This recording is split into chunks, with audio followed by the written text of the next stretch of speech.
Hello everyone, मेरा नाम है असिस्टेंट प्रोफेसर नरेश कोहली और आप देख रहे हैं मेरा YouTube channel thermal engineering lecture series. दोस्तों, हीट ट्रांसफर के यूनिट 3 के लेक्चर नंबर 3 की तरफ आज हम लोग चलेंगे, जिसमें हम लोग पढ़ने वाले हैं डायमेंशनलेस नंबर। लास्ट लेक्चर में मैंने आप लोगों को डायमेंशनल एनालिसिस के बारे में पढ़ाया था। ठीक है, डायमेंशनल एनालिसिस की मेथड बताया था, जिसमें हम लोगों ने बकिंघम्स पाई थ्योरम के वेरियस स्टेप्स, किस तरह से एग्जाम्पल को या किस तरह से थियरी को सॉल्व किया जाता है, वो हम लोगों ने पढ़ा था।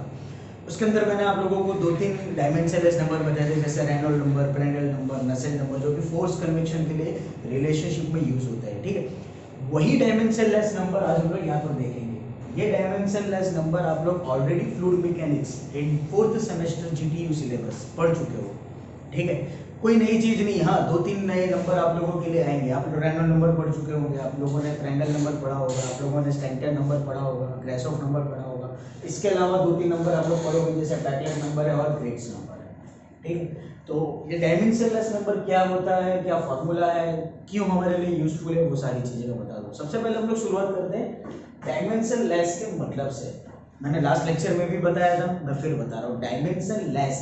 डायमेंशनलेस का मतलब क्या हुआ? डायमेंशनलेस का मतलब ये हुआ कि जिसका कोई यूनिट नहीं है।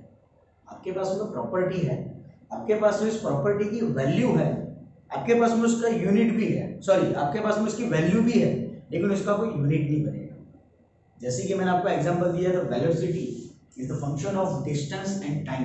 तो आपको अब उसका यूनिट लिखते हो, डिस्टेंस का मीटर, टाइम का सेकंड, मीटर पर सेकंड। तो ये आपका यूनिट वाला, आपका डायमेंशन वाला एक नंबर बन रहा है, जैसे कि वेलोसिटी। उसी तरह से नंबर ऑफ प्रॉपर्टीज हम लोगों को मिलती है कि जिसका आप लोगों को कोई यूनिट मिलने वाला नहीं। इसको बोलते हैं डायमेंशनलेस नंबर। डायमेंशनलेस का मतलब ये हुआ कि ऐसी प्रॉपर्टी कि जिसका कोई यूनिट मिलने वाला नहीं है।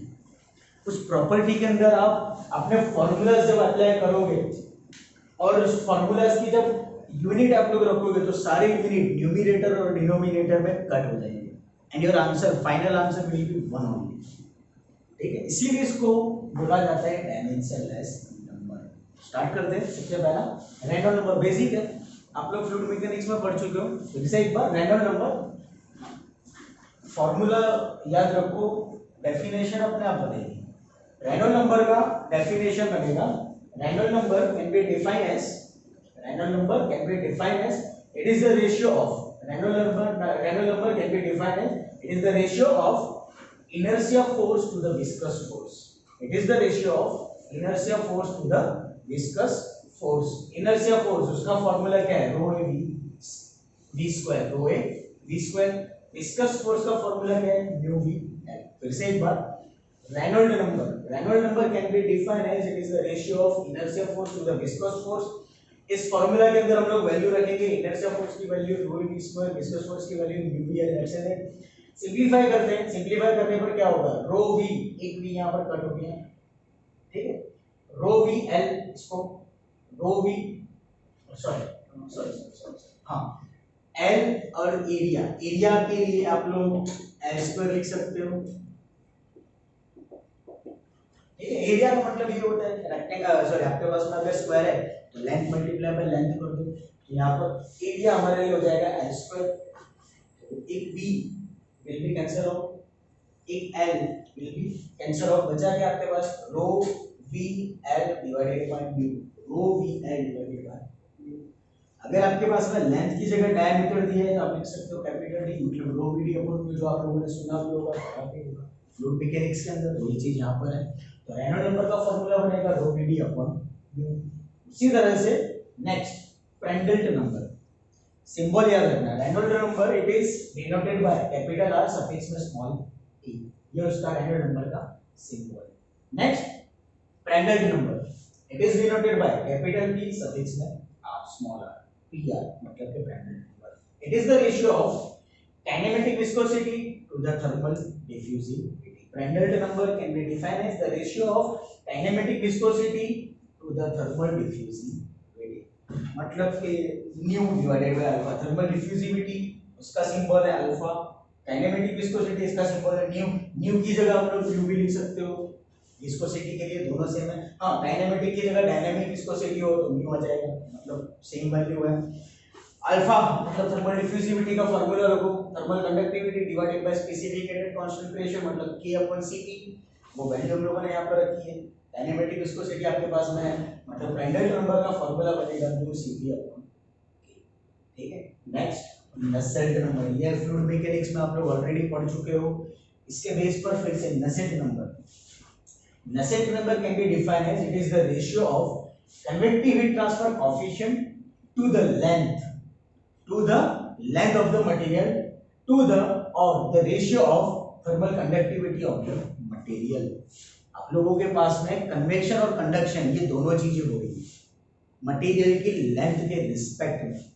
ठीक है, तो वो रेशियो मतलब क्या आपका नसेल्ट नंबर का फॉर्मूला होता है कन्वेक्टिव हीट ट्रांसफर कोएफिशिएंट मतलब कि H, length of the material मतलब कि small l, and thermal conductivity मतलब small k, HL upon K मतलब कि नसेल्ट नंबर आप लोगों के आईपी है। नसेल्ट नंबर, रेनॉल्ड नंबर, ये दो नंबर ऐसे कि जिसका यूज आप लोगों को मैक्सिमम करना है, आप लोगों के लिए काफी इंपॉर्टेंट है। जब हम लोग वेलोसिटी बाउंड्री लेयर पढ़ेंगे तब भी हमारे लिए नसेल्ट नंबर का यूज आने वाला है। नसेल्ट नंबर की वैल्यू हम लोगों को देखनी है। नसेल्ट नंबर के बाद में next standard number, it is denoted by capital S and suffix में small t। Standard number capital S suffix में small t।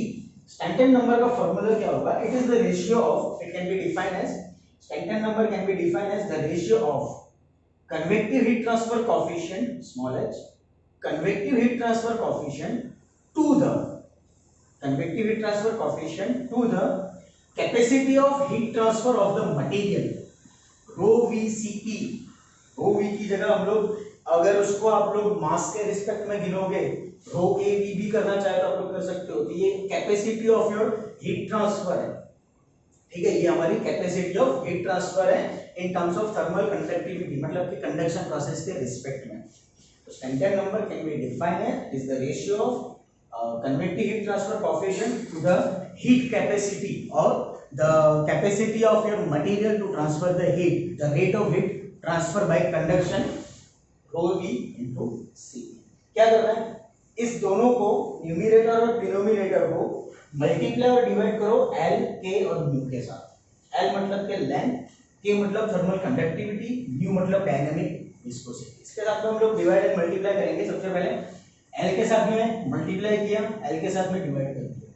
ठीक है, फिर K के साथ में मल्टीप्लाई किया, K के साथ में डिवाइड किया। अभी जो मल्टीप्लाई किया था वो डिनोमिनेटर के डिनोमिनेटर में चला गया और जो डिवाइड किया था वो डिनोमिनेटर से न्यूमरेटर के डिनोमिनेटर में आ जाएगा। मतलब जब आप इसको सिंपलीफाई करोगे तो आपका K यहाँ पर लिख सकते हो।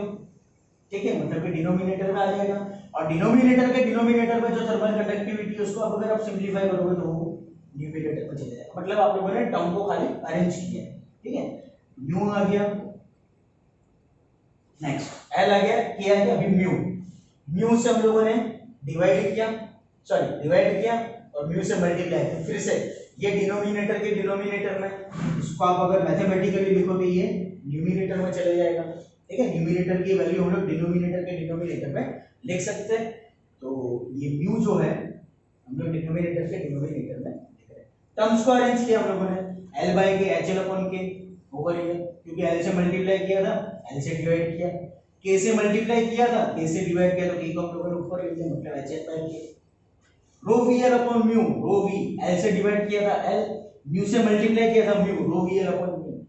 ठीक है, next mu CP upon K। CP आप लोगों के पास में है, म्यू से आप लोगों ने डिवाइड किया था ओवर ये यहाँ पर म्यू से आप लोगों ने मल्टीप्लाई किया था म्यू, और थर्मल कंडक्टिविटी से आपने मल्टीप्लाई किया तो मतलब के डिनोमिनेटर के डिनोमिनेटर में, तो mu CP upon K। HL upon K हमारे लिए है Nusselt number. Rho VL upon mu मतलब Reynold number and mu CP upon K मतलब प्रांड्टल नंबर। आप बोल सकते हो that standard number is the function of Nusselt number, Reynold number and Prandtl number, लेकिन रेशियो में होगा। नसेल्ट नंबर आपका मल्टीप्लिकेशन में होगा, रेनॉल्ड नंबर और प्रांड्टल नंबर डिनोमिनेटर, लेकिन रेनॉल्ड नंबर और प्रांड्टल नंबर यहाँ पर मल्टीप्लिकेशन में होगा। बस standard number is the function of Nusselt number, Reynold number and Prandtl number. Next one, Grashoff's number. It is denoted by capital G small r, GR। Grashoff number क्या होगा? Grashof number can be define as it is the product of, सबसे पहले product, क्यों multiplication को technical भाषा में product कहा जाता है, मल्टीप्लिकेशन को टेक्निकल भाषा में प्रोडक्ट कहा जाता है। तो डेफिनेशन कुछ ऐसा बनेगी, Grashof number can be define as it is the product of buoyant force and inertia force, it is the product of buoyant force and inertia force. अब डिनोमिनेटर में वैल्यू है तो टर्म यूज करो to the, कभी भी ratio हो ना तो आप टर्मिनोलॉजी यूज कर सकते हो टू द। फिर से एक बार, Grashof number can be define as the product of buoyant force to the inertia, buoyant force and inertia force to the, क्योंकि डिवाइड में इसीलिए, to the square of the viscous force, viscous force के square के ratio में होता है। फिर से एक बार, Grashof number can be define as it is the product of buoyant force and inertia force to the square of the viscous force.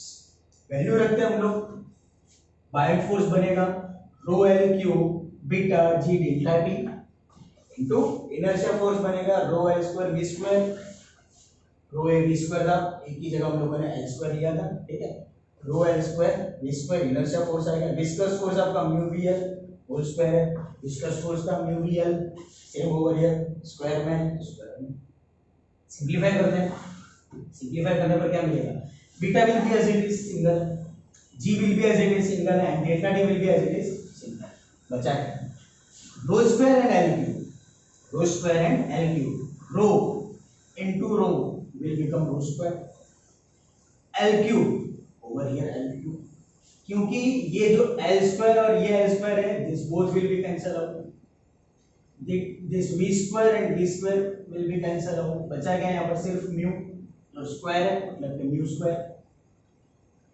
ठीक है, स्क्वायर स्क्वायर यहाँ पर कैंसिल हो गए, बचा क्या यहाँ पर म्यू स्क्वायर, म्यू स्क्वायर। तो ग्रेसोफ नंबर का फॉर्मूला क्या बना, beta into g into delta T, beta into g into delta T into rho into rho square L cube divided by mu square. तो ये आपका ग्रेसोफ नंबर आ गया, ठीक है। ग्रेसोफ नंबर के बाद में next Peclet number, Peclet number क्या होगा, it is defined as the ratio of heat transfer through convection process, heat transfer through convection process to the heat transfer through conduction process. फिर से एक बार, Peclet number can be defined as the ratio of heat transfer through convection process to the heat transfer through conduction process while keeping temperature unit, while keeping temperature unit and the thickness will be L, thickness भी यहाँ पर हम लोगों को same लेकर के चलना है, टेम्परेचर भी हम लोगों को यहाँ पर सेम लेकर के चलना है, इसीलिए मैंने टर्मिनोलॉजी यूज की unit temperature, unit temperature for the convection process, unit temperature for the conduction process, and the material will have the same thickness and that is small l। ये हो जाएगा आपका पैकलेट नंबर। पैकलेट नंबर का formula रखते हैं, Q convection हमारे लिए formula था Q is equal to HAS delta T, convective heat transfer coefficient आप लोगों के लिए हो जाएगा हीट कैपेसिटी रो VCP, एरिया आ गया टेंपरेचर डिफरेंस डेल्टा T। उसी तरह से कंडक्शन के लिए क्या था, Q is equal to minus KCS dt by dx, K minus sign neglect कर देते हैं क्योंकि नेगेटिव साइन हम लोग फॉर्मूला में इसीलिए रहते थे क्योंकि हीट ट्रांसफर कभी नेगेटिव नहीं होगा, यहाँ पर हम लोग हीट ट्रांसफर फाइंड आउट नहीं कर रहे हैं, यहाँ पर हम लोग फॉर्मूला बना रहे हैं इसलिए नेगेटिव साइन को नेगलेक्ट करते हैं। K A cross sectional area dt by dx, x आपके लिए थिकनेस है लेंथ, जो कि डेफिनेशन में मैंने पहले ही बोल दिया कि यूनिट थिकनेस के लिए आप लोगों को फाइंड आउट करना है, तो L Ka dt by dx, ठीक है, मतलब फोरियर लो, या आपको हो गया फोरियर लो और ये आपके लिए हो गया न्यूटन्स लॉ ऑफ कूलिंग, दोनों चीज आ गई, फोरियर लॉ भी आ गया और न्यूटन्स लॉ ऑफ कूलिंग भी आ गया। सिंपलीफाई करते हैं, सिंपलीफाई करने पर क्या मिलेगा, rho will be as it is, CP will be as it is, V will be as it is, L आप लोगों का डिनोमिनेटर के डिनोमिनेटर में तो वो न्यूमरेटर में चले जाएगा L, area will be cancel out, delta T will B cancel out, बचा गया यहाँ पर के ओनली। तो आप लोग सिंपलीफाई कर सकते हो रो वी एल डिवाइडेड बाय के, रो वी एल डिवाइडेड बाय के, और इस इक्वेशन को हम लोग म्यू से मल्टीप्लाई करेंगे और म्यू से डिवाइड करेंगे, म्यू से मल्टीप्लाई करो डिवाइड करो ये बन जाएगा म्यू सीपी अपॉन के, ठीक है, टर्म्स को अरेंज किए म्यू सीपी अपॉन के और ये हो जाएगा रो वी एल अपॉन म्यू। जब म्यू से मल्टीप्लाई डिवाइड करेंगे तब it will be like this, mu से मल्टीप्लाई किया, म्यू से डिवाइड किया, तो रो वी एल अपॉन म्यू, ये आ गया आपका एक टर्म। फिर म्यू सी पी अपॉन के, ये आ गया आपका दूसरा term. Rho we L upon mu मतलब Reynold number, mu C P upon K मतलब प्रांड्टल नंबर। तो आप लोग बोल सकते हो that Peclet number is the function of Reynold number and Prandtl number. 6 number हो गए। The last one Graetz number. Graetz number is denoted by capital G. Graetz of number में जी आ रहा है, कैपिटल जी सफिक्स में R, Graetz number में आएगा capital G. क्या होगा definition? It is defined as the ratio of heat capacity to the thermal conductivity. ये भी हीट कैपेसिटी है per unit length, heat capacity per unit length to the thermal conductivity of the material. ये basically लिया जाता है pipe material के लिए, circular section pipe के लिए लिया जाता है। यहाँ पर आएगा एरिया के अंदर हम लोग फॉर्मूला रखेंगे पाई बाय 4 डी स्क्वायर में लिखा हुआ। It is Graetz number can be defined as the ratio of heat capacity per unit length of the pipe to the thermal conductivity of the pipe material. जो भी pipe का material है उसकी thermal conductivity कितनी है उसके respect में। तो ये जो आपका लेंथ है न्यूमिनेटर के डिनोमिनेटर में, तो उसको हम लोग डिनोमिनेटर में ले आएंगे, मतलब हो जाएगा mcp upon l K, mcp upon l K. Mass का फॉर्मूला लिखते हैं rho ab into cp will be as it is divided by l K, density will be as it is area. मैंने पहले बोला ये पाइप मटेरियल है तो area क्या होगा सर्कल के लिए पाई by 4 D square, pi by 4 D square into v into cp divided by l। क्या करो पूरे इक्वेशन को डिवाइड एंड मल्टीप्लाई करो म्यू के साथ। हम लोग इस इक्वेशन को म्यू से मल्टीप्लाई करते हैं, म्यू से डिवाइड करते हैं, तो ये हो जाएगा म्यू सीपी अपॉन के, म्यू सीपी अपॉन के आ गया, ठीक है, म्यू सीपी अपॉन के यहाँ पर आ गया। सिंपलीफाई करते हैं, पाई बाय 4 आपका कॉमन है, उसको बाहर ले लो, पाई बाय 4 को हम लोगों ने कॉमन ले लिया, रो वी एक एल और एक लेंथ कैंसिल कर सकते हो आप क्योंकि एरिया के रिस्पेक्ट में। बचा क्या आपके पास रो वी डी, म्यू से आपने डिवाइड भी किया रो वी डी अपॉन म्यू कि आपका कहां चला गया म्यू सीपी अपॉन के, ये आपका यहां पर आ गया, सॉरी एल कैंसिल नहीं हुआ, सॉरी कि आपका वहां पर आ जाएगा। बचा क्या आपके पास यहां पर सिर्फ एक डी बच रहा है डायमीटर का, एक एल बच रहा है, सिर्फ एक एल आ जाएगा। मतलब फार्मूला क्या बना pi by 4 common rho we D upon mu as it is, sorry ये रहा rho we D upon mu CP upon K, diameter का स्क्वायर था, एक डायमीटर यहां पर आ गया, दूसरा डायमीटर यहां पर है, एल आपका डिनोमिनेटर में बचा था, डिनोमिनेटर में यहां आ जाएगा। तो आपका ग्रेट्स नंबर क्या बनेगा pi by 4 rho we D upon mu मतलब Reynold number, mu CP upon K मतलब Prandtl number into D by. तो ये 7 डायमेंशनलेस नंबर है। जीक्यू के अंदर आप लोगों को कोई भी 3 डायमेंशनलेस नंबर पूछ सकते हैं। नंबर इसीलिए याद रखना है क्योंकि इसी के बेस पर हम लोग 2 थियरी सॉल्व करेंगे, नेचुरल कन्वेक्शन और फोर्स कन्वेक्शन के लिए। और इसके अलावा आप लोगों को बकिंगham's पाई थ्योरम के बेस पर एग्जाम्पल भी पूछ सकते हैं। तो आपको ये नंबर याद होना जरूरी है, इसकी यूनिट याद होना जरूरी है, mlt थीटा क्या बनेगा वो याद होना जरूरी है। वैसे तो डायमेंशनलेस नंबर मतलब mlt थीटा आपका 0 हो जाएगा, लेकिन फॉर्मूला और यूनिट आप लोगों के एग्जाम्पल में यूजफुल है, उसको याद रखना है। आई होप कि आप लोगों को समझ में आया होगा। अगर कोई क्वेश्चन हो तो मुझसे जरूर पूछेगा। Thank you so much.